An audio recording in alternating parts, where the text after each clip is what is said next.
Have you ever walked away from someone and felt like your gut whispered, something's off? Not shouted, whispered. You can't quite put your finger on it, but it lingers. That's not paranoia. That's your intuition picking up on a performance. When we talk about con artists, we often imagine scams, stolen money, or forged documents. But the truth is, some of the most dangerous cons don't come for your wallet. They come for your trust, your time, your heart. And let's talk about charm, not the kind that comes from genuine warmth or kindness, but the kind that feels like it showed up too fast and too shiny. When someone's charm is immediate, intense, and a little too tailored to your exact desires, that's not connection, that's a strategy. Real connection is slow, it's awkward sometimes. It involves truth, time, and a willingness to show up authentically, even when it's messy. Connection says, here's who I am, even if it's not perfect. Charm, when used as a tactic, says, here's exactly who you want me to be for now. People who play this game are master performers. They watch how you react, they listen, but not to understand, to gather data. They pick up on what you value, what you dream of, what you're afraid of, and then they craft a version of themselves that feels like a perfect match. But it's not connection, it's mimicry. The difference, connection requires vulnerability, charm avoids it. A truly connected person doesn't need you to like them instantly. They let you learn them over time. They tell the truth, even when it's unflattering. But a con artist's charm is about control. It's about hooking you emotionally so that your defenses come down and your trust goes up. And here's the tricky part. It feels good. We want to believe in it. We're wired for belonging. We love to be seen, to feel special. But charm as a tactic is like candy.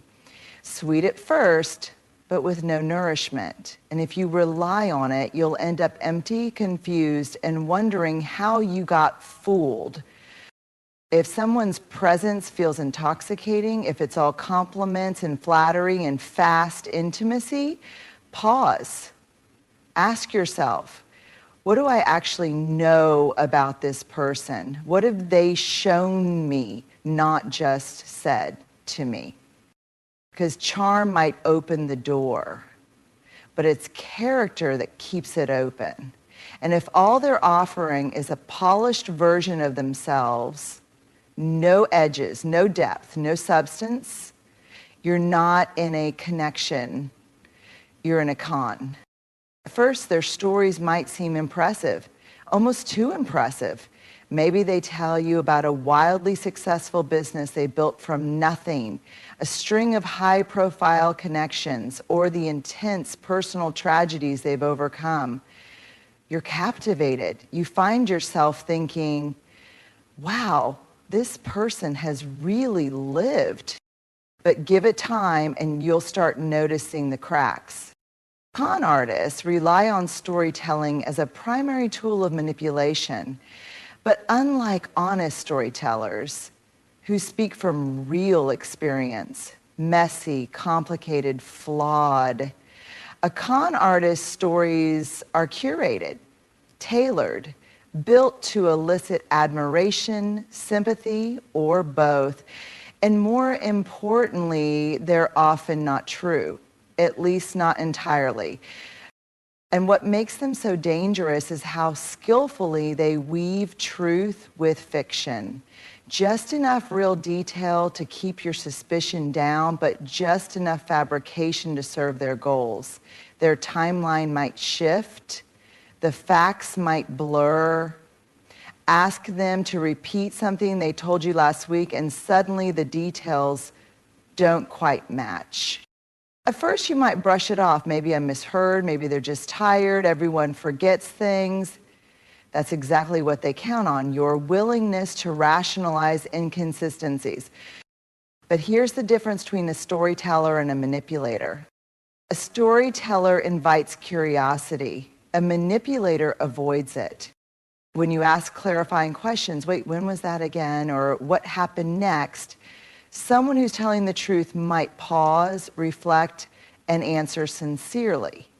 But a con artist will get defensive. They'll deflect. They might joke, change the subject, or even make you feel guilty for doubting them. They may accuse you of not trusting them. They might say something like, why would I lie about something like that? Or you're really overthinking this. What they won't do is honestly engage, because they can't. The more they talk, the more their web of lies risks unraveling. Here's the reality. When someone lives a life that seems too big, too perfect, or too tragic to be true, sometimes it isn't true. And if the details keep shifting, if their stories seem conveniently untraceable or overly dramatic, your suspicion isn't paranoia, it's perception. Pay attention not just to what they're saying, but to how they handle being questioned. Do they welcome curiosity, or do they weaponize your doubt to gain more control? Because at the end of the day, truth holds up under pressure, lies don't. And when someone's stories keep changing, it's not just a red flag, it's a warning shot. Con artists don't always target your weaknesses. They often target your strengths. And one of the most beautiful, powerful, and vulnerable strengths we have as human beings is empathy. Empathy is the ability to stand in someone else's shoes, to feel with them, not just for them. It's the heart's reflex to reach out when someone is hurting, to soften when someone is vulnerable, to say, you don't have to carry that alone. But when someone is playing you, they don't see empathy as a connection. They see it as a tool. Con artists are masterful at reading emotional landscapes. They know how to present themselves as wounded, misunderstood, or perpetually unlucky. They craft narratives designed to trigger your compassion, a difficult childhood, a toxic ex, betrayal by close friends, financial hardship, a chronic illness, sometimes all of the above. Now, let's be clear. Real people experience pain. Real people go through hard things. But here's the difference. Real people share their pain. Con artists use theirs. They use hardship as leverage. They wrap themselves in victimhood so that you'll let your guard down. They know that if they can make you feel responsible for their suffering, even just a little, you're more likely to excuse red flags, forgive dishonesty, or even sacrifice your own needs for their comfort. Suddenly, your boundaries start to blur. You give more time, more money, more energy. You explain away the lies, the inconsistencies, the strange behaviors, because they've been through so much. They make you the caretaker of their chaos. They make their survival feel like your job. And here's what makes it even more confusing. They often show you just enough affection or appreciation to keep you hooked. They breadcrumb your kindness. They make you believe you're the only one who truly understands them, and that leaving would be an abandonment. But here's the truth you need to hold on to. Empathy is not a contract. It does not require you to stay in harm's way. Being kind doesn't mean being blind. Being compassionate doesn't mean being controlled. And being empathetic doesn't mean allowing yourself to be emotionally manipulated by someone who refuses to take responsibility for their own healing. If someone uses your empathy to blur your judgment, to cross your boundaries, or to avoid accountability, that's not a relationship, that's a performance. And you are not an audience for someone's endless drama. You can still care about someone and choose not to be their lifeline. You can hold empathy in one hand and boundaries in the other, because empathy, when exploited, becomes a trap. But empathy, when honored, becomes a guide. And you deserve relationships where your compassion is valued, not weaponized. Boundaries threaten them. Boundaries are not walls. They're not punishments. They're not signs that you don't care. Boundaries are the clarity that keeps relationships honest. They say, here's what I need to feel safe, respected, and whole. They are how we teach people to love us, not just with words, but with behavior. And here's where things get tricky with a con artist. Healthy boundaries expose their intentions, and that's why they hate them. At first, they might act like your boundaries are no big deal. They'll nod along, smile, and say they understand. But just wait. As soon as those boundaries get in the way of what they want, your time, your money, your loyalty, your silence, the mask slips. They may try to push back in subtle ways. They ask you to bend just this once. They guilt you for needing space. They frame your boundary as selfish, cold, or too much. Or they flatter you into compliance, saying things like, but I thought we were closer than that. And if you hold firm, you might see another tactic: anger, sulking, the silent treatment, or worse, punishment disguised as emotional withdrawal. You see, to a con artist, a boundary isn't a request, it's a threat. It signals that you can't be fully controlled, that you have a sense of self that won't be traded for their approval. And that makes you dangerous, not to the world, but to their game. Because the more you name your limits, the harder it becomes for them to manipulate you. The more you assert your needs, the less room they have to exploit your empathy. The more you say no, the more clearly they hear, I see you. And people who rely on deception, coercion, or charm to get what they want, they cannot stand being seen for who they really are. That's why your boundary feels like an attack to them, even though it's simply a line drawn in the name of your own dignity. Let me say this plainly, and a person who loves you will respect your boundary. A person who's using you will resent them. So if someone consistently reacts to your needs with pressure, guilt, or anger, pay attention. That's not about your boundary being unreasonable. That's about them not wanting to relate to you in a way that honors who you are beyond what they can take from you. You are not difficult for needing space. You are not mean for saying no. You are not broken for expecting reciprocity. You are simply someone with self-respect. And that's not a threat. That's a strength. Your intuition sounds the alarm, but they make you doubt it. There's a moment, quiet, fleeting, but undeniable, when something inside you says, this doesn't feel right. It might come as a gut twist when they tell a story that sounds just a little too perfect.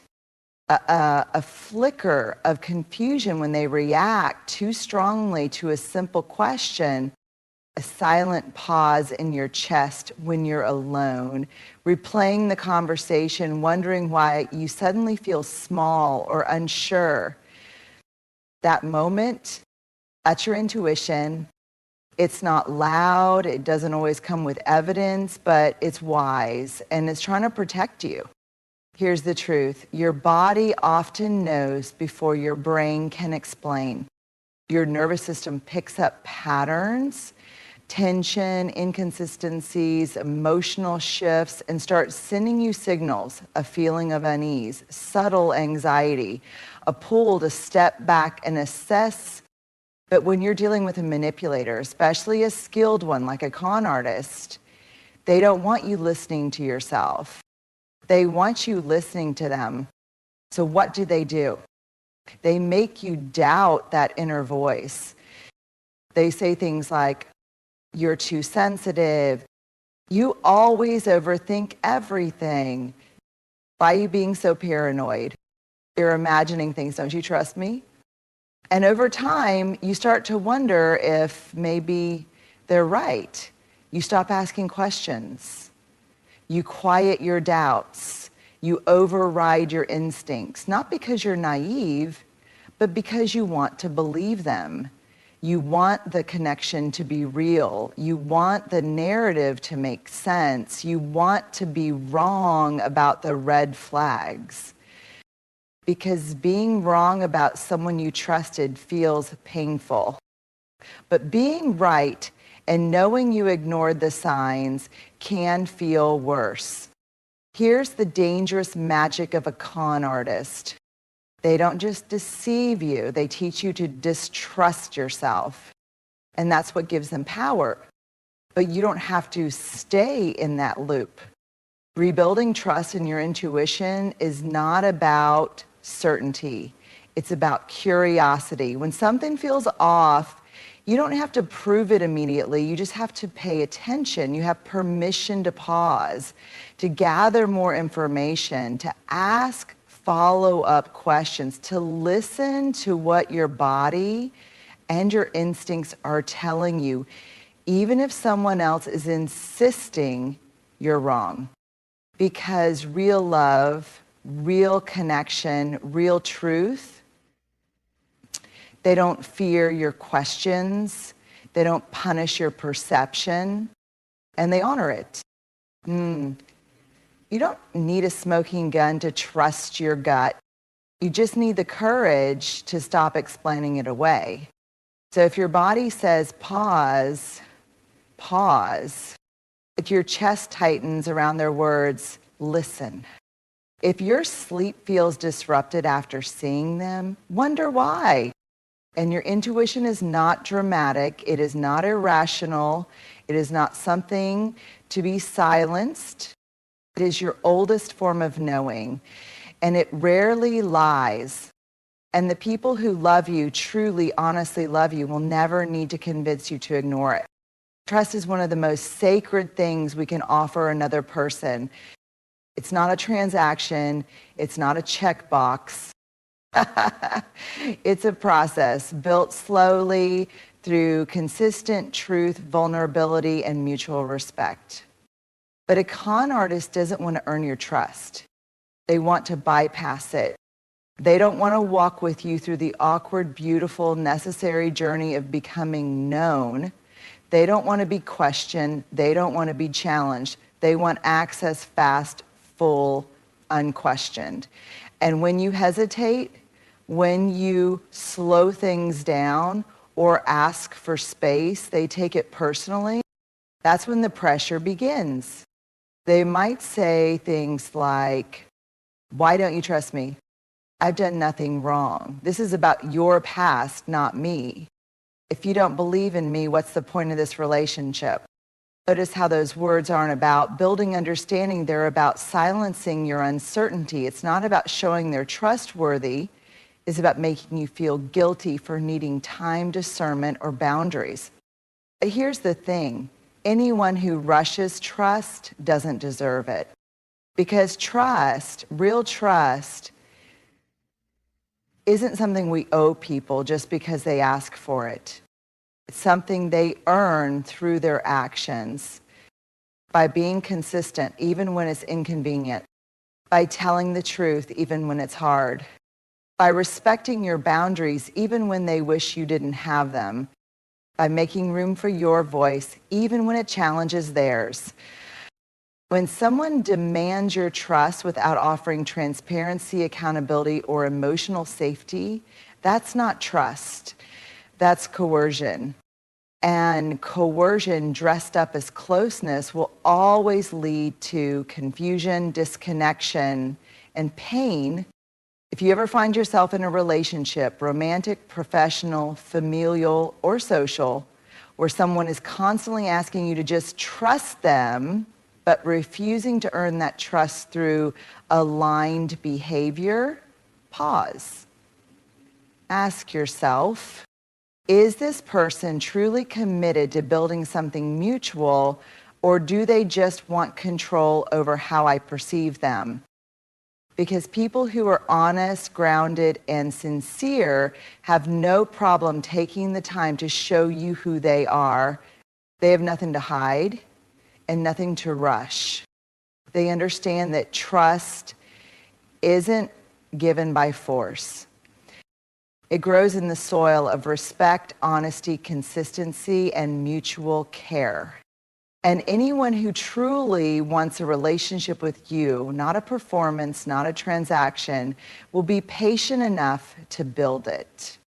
You never have to apologize for wanting to feel safe before you surrender. You never have to explain why your trust needs time to grow. Because when it's real, it will feel earned, not extracted. And when someone is worthy of that trust, they'll never demand it. They'll prove it. If there's one thing I hope you walk away with, it's this. You're not foolish for wanting connection. You're human. We all want to feel seen. We all want to believe in people. We all crave the kind of closeness that makes us feel safe, chosen, and understood. But not everyone who walks into your life with open arms has open intentions. Some come not to connect, but to control, not to love, but to use. And the hardest part, they often wear the mask of everything you've been waiting for. They're charming, but charm is not connection. They tell captivating stories, but truth doesn't twist under pressure. They feed off your empathy, but real intimacy doesn't demand your sacrifice. They push back against boundaries. But love never requires the absence of self. They make you question your intuition, but your gut has been protecting you longer than they've known your name. And they demand trust. But real trust is never forced. It's earned over time through integrity and care. So if any part of this message hits close to home, hear this clearly. You are not broken. You are not naive. You are not to blame for someone else's deception. But now you know. You know the signs. You know how to listen deeper, not just to others, but to yourself. You know how to honor the quiet wisdom inside you that says, something here doesn't feel right. This isn't about walking through life suspicious or guarded. It's about learning to trust yourself as fiercely as you want to trust others. It's about recognizing that healthy relationships don't require you to betray your instincts, your boundaries, or your peace. Because the truth is, you deserve more than someone who plays you like a fiddle. You deserve someone who shows up, tells the truth, respects your no, and walks beside you, not above you, not through you, but with you. So stay awake, stay grounded, stay kind, but not compliant. And most of all, remember, being loving doesn't mean being blind.